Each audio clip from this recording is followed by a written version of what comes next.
Que bom ver você no canal. Se as fotos do seu Redmi Note 15 parecem simples demais ou sem a nitidez que você esperava, não culpe o smartphone tão rápido. Eu também passei por inúmeras tentativas de ajustar as configurações da câmera, mas isso quase não fazia diferença. Mais tarde, deixei de perder tempo com ajustes intermináveis e apenas mudei a forma de fotografar. O resultado ficou muito melhor do que eu imaginava. Mas atenção, antes de usar esse método, configure a câmera exatamente como mostrado neste vídeo. Caso contrário, você não conseguirá obter um bom resultado.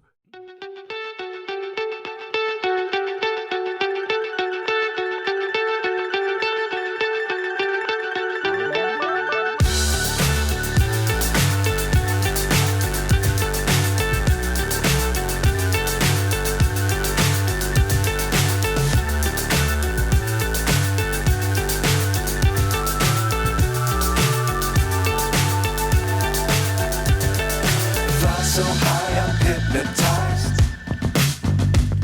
What's up is down, what's left is right. Chasing stars and holding you. I can't see the end, but we'll see it through.